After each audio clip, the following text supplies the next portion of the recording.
Hello hi నమస్తే. మా space సినిమాలకానికి స్వాగతం సుస్వాగతం.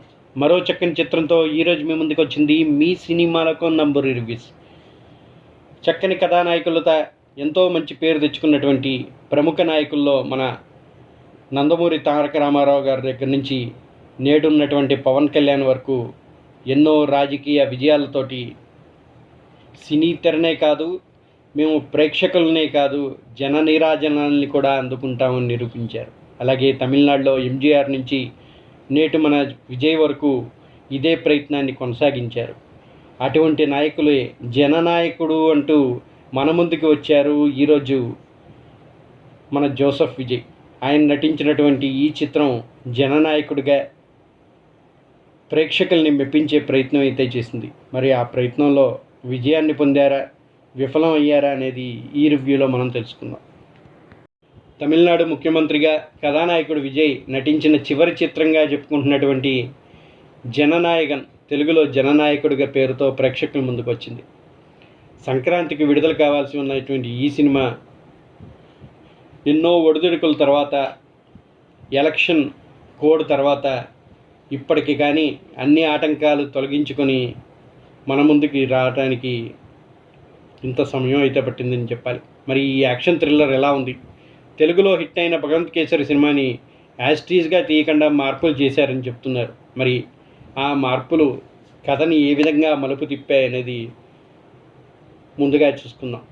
కథ విషయానికి వస్తే దళపతి వెట్రికొండన్ మన విజయ్ ఓ ఖైదీగా జైలు జీవితాన్ని గడుపుతూ ఉంటాడు. ఓ వ్యాపారవేత్తని అంతం చేయడానికి జైలుపై పడిన ముఠాని ఎదిరించి నిజాయితీ కలిగిన జైలు అధికారి గౌతమ్ మీనన్ దృష్టిని ఆకర్షిస్తాడు. ఆ అధికారి సాయంతో ఆగస్టు 15 క్షమాభిక్ష కింద బయటకు వస్తాడు మన వెట్రి. అంతలోనే ఆ అధికారి ఓ ప్రమాదంలో మరణిస్తాడు.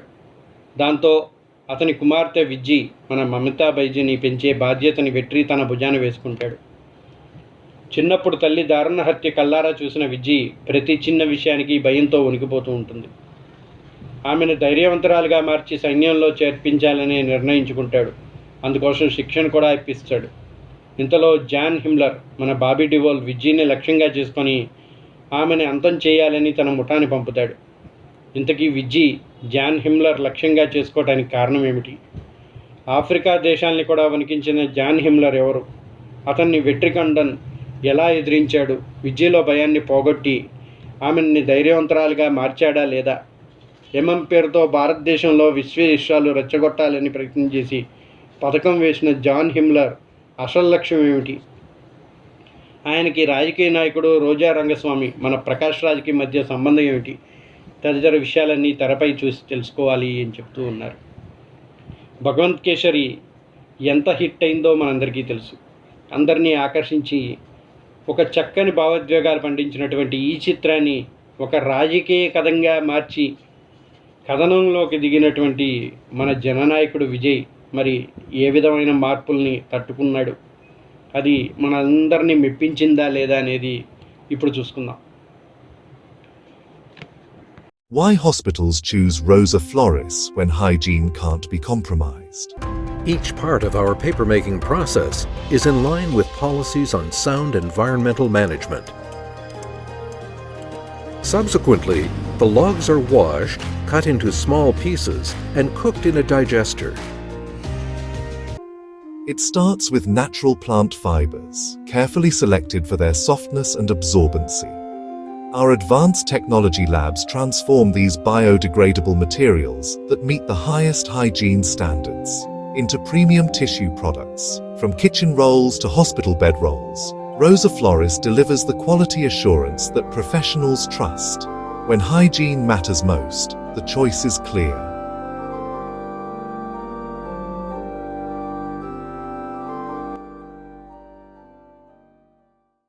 తెలుగులో విజయవంతమైన భగవంత్ కేసరి స్ఫూర్తితో రూపొందించిన చిత్రమే ఇది. ఇది మక్కీకి రీమేక్ కానప్పటికీ ఆ కథలోని ఆత్మ పాత్ర పక్కాగా కనిపిస్తాయి. దాంతో తెలుగు ప్రేక్షకుల్ని అడుగుంటూ కూడా భగవంత్ కేసరి సినిమానే గుర్తుకొస్తుంది. అయితే తెలుగు సినిమాలో బేటీ బచావో బేటీ పడావో నినాదం ఆధారంగా రూపొందించిన మాతృకలో ఆత్మ భావోద్వేగాలు ఈ సినిమాలోకి ఆశించిన స్థాయిలో బదిలీ కాలేదనే చెప్పాలి. విజయ్ రాజకీయ అరంగేట్రం ప్రధాన అజెండాగా మితిమీరిన వాణిజ్యాంశాలు మధ్య కథలోని అసలు ఆత్మ నలిగిపోయిందని చెప్పాలి. తమిళనాడు ఎన్నికలకు ముందు రూపొందించిన ఈ సినిమా విజయ్ రాజకీయ ఆలోచనల్ని అజెండాని మాత్రం పక్కాగా తెరపైకి ఆవిష్కరించారు. ఆయనకు రాజకీయంగా లబ్ధి చేకూర్చే విషయాల్ని సినిమాలో అడుగడుగునా కనిపిస్తాయి. ముందు అనుకున్నట్టుగా ఈ సినిమాకి ఎన్నికల ముందు విడుదలై ఉంటే కంపల్సరీ విజయ్ పార్టీకి మరింత మెజారిటీ రావడానికి కారణం అయ్యేది అని చెప్పచ్చు. వారసత్వ రాజకీయాలు, మత రాజకీయాలని లక్ష్యంగా చేసుకొని పలు సన్నివేశాలని తీర్చిదిద్దారు. విజయ్ రాజకీయ ప్రత్యర్థులు దృష్టిలో ఉంచుకొని ఆ ఎపిసోడ్ని తీర్చిదిద్దినట్టుగా ప్రతి ఒక్కరికి కూడా సులభంగా అర్థమవుతుంది. ఓ సన్నివేశంలో తమ్ముడు అంటూ విజయ్ చేతికి ఎంజీఆర్ చర్నకోల్ అందిస్తాడు. శత్రువులు భరతం పట్టు అన్నట్టుగా అవన్నీ విజయ్ స్థాపించిన టీవీకే పార్టీ కార్యకర్తలకి ఊపందించే విధంగా అభిమానులు నచ్చే విషయాల్ని ఇందులో చొప్పించారని చెప్పారు. ఎన్నికల నేపథ్యంలోనే మొదలయ్యే ఈ సినిమా అసలు లక్ష్యం ఏమిటి? తొన్ని సన్నివేశంతో ప్రేక్షకుడిని బోధపడుతుంది. జైల్లో పోరాటం, ఆ తర్వాత విజయ్ పాత్రని, ఆమెలోని భయాన్ని పరిచయం చేయడం తదితర సన్నివేశాలని పక్కాగా మాతృకని అనుసరిస్తాయి. అయితే అవన్నీ కూడా తెలుగులో భావోద్వేగాల్ని, డ్రామాన్ని పంచుతూ ముందుకు సాగుతుంటాయి. జననాయకుడు సినిమా లక్ష్యమే వేరు. అందుకు తగ్గట్టుగా ఉగ్రవాదుల కోణం, ప్రజాస్వామ్యం అంటూ కథకు మరో రకమైన పునాదులు వేసుకుంటూ వచ్చాడు దర్శకుడు. ఈ క్రమంలోనే సినిమా పరిధిని కూడా పెంచారు. ఆఫ్రికాలో విలన్ సృష్టించిన అలజడి మొదలై ఆ తర్వాత భారత్కు చేరుతుంది కథ. విలన్ని కలుగులో నుంచి బయటికి రప్పించేందుకు, అతని మిషన్ బయట పెట్టేందుకు కథానాయకుడు వేసే ఎత్తులు ఈ సినిమాలో ఆసక్తికరంగా, ఈ క్రమంలో అసలు కథని మరుగున పొడి చేసినట్టుగా అనిపిస్తూ ఉంటుంది. అలాగని కథనేమీ పూర్తిగా పక్కన పెట్టలేదు, కానీ దాని తాలూకా ప్రభావం తగ్గుతూ వస్తుంది. ద్వితీయార్థంలో సింహభాగం రాజకీయ డ్రామానే ఉండటంతో మాతృక స్థాయిలో ప్రధాన పాత్ర మధ్య భావోద్వేగాలు పండలేదని చెప్పాలి. గుడ్ టచ్, బ్యాడ్ టచ్ నేపథ్యంలో తెలుగులో రూపొందించిన సన్నివేశాలు సినిమాకి ప్రధాన బలంగా అయితే, జననాయకుల్లో ఆ సన్నివేశాలు అంత ప్రభావం చూపించవు. విజయ్ పాత్ర చోటు చేసుకునే మార్పు మాత్రం తెలుగుకి ధీటుగానే తమిళ్లో రూపొందించిన తీర్పు మొత్తంగా ఈ సినిమా విజయ్ అభిమానులను తప్పకుండా అలరించేలా తీర్చిదిద్దారని చెప్పాలి. తమిళ్లో అద్భుత విజయాన్ని అందుకుంటున్నటువంటి ఈ చిత్ర మన తెలుగు ప్రేక్షకులకి అంతగా నచ్చకపోవచ్చు అని చెప్పచ్చు. ఇక ఎవరలా చేశారంటే, విజయ్ తనదైన శైలిలో పాత్రలో ఒదిగిపోయారు.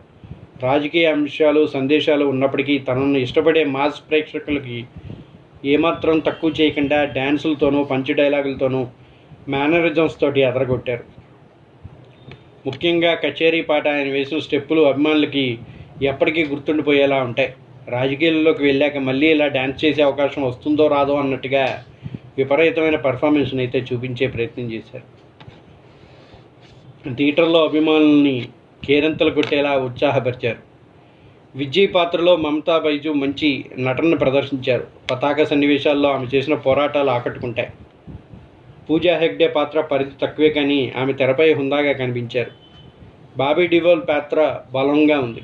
ముఖ్యంగా ద్వితీయార్థంలో ఆయన పాత్రలో చోటు చేసుకునే మార్పు మంచి డ్రామాని పండిస్తుంది. ప్రియామణి పాత్ర మలుపు ఆకట్టుకుంటుంది. ప్రకాష్ నాజర్, గౌతమ్ మేనన్ పాత్రలు పరిధి తగ్గట్టుగా నటించారు. సాంకేతిక విభాగాల్లో విజువల్ ఎఫెక్ట్స్ తేలిపోతాయి. ఎడిటింగ్ ప్రభావం చూపించలేదు.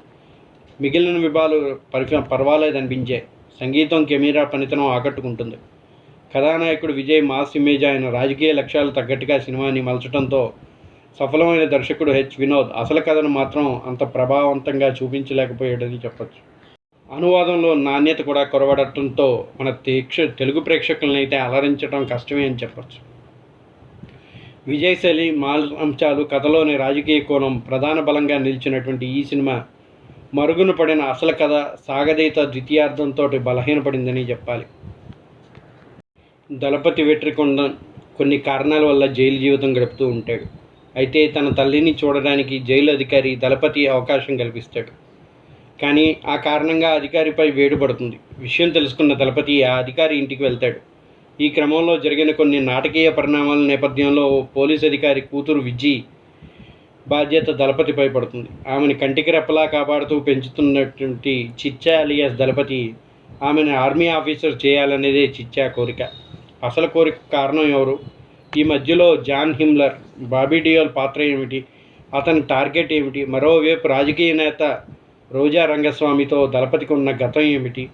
చివరికి జాన్ రోజా రంగస్వామి పథకాన్ని దళపతి ఎలా అంతం చేశాడు, విద్యలో భయాన్ని ఎలా పోగొట్టాడు అనేదే ప్రథమ కథాంశంగా తెరకెక్కించినటువంటి ఈ చిత్రం దళపతి విజయ్ తన పాత్రలో అద్భుతంగా నటించేలా చూపించారు. కీలక సన్నివేశాల్లో విజయ్ యాక్షన్, గ్రాస్ అండ్ ఎమోషనల్ సీన్స్లో అతని అభినయం మొత్తం సినిమాకి మెయిన్ హైలైట్గా నిలిస్తే, అభిమానులు ఎలాంటి సినిమానైతే విజయ్ నుంచి కోరుకుంటారో అది అందించాడని చెప్పాలి. ఈ సినిమా అలాగే భారీ విజువల్స్ మరియు వైల్డ్ యాక్షన్ అండ్ ఎమోషనల్ ఎలిమెంట్స్తో సాగింది. ఇక వాటికి తగ్గట్టుగానే తన పాత్రను డిఫరెంట్గా వేరియేషన్ చూపిస్తూ తన పవర్ఫుల్ పర్ఫార్మెన్స్తో దళపతి విజయ్ ప్రేక్షకులను మెస్పరైజ్ చేశారు. జాన్ హిమ్లర్గా బాబీ డియోల్ తన పాత్ర ఒదిగిపోయారు. కొన్ని కీలక సన్నివేశాల్లో ఆయన నటన చాలా బాగుంది. మమతా బైజు తన పాత్రలో జీవించింది. ఆమె పాత్రలో డెప్త్ కూడా ఆకట్టుకుంది. హీరోయిన్ పూజా హెగ్డే కూడా చాలా బాగా నటించారు.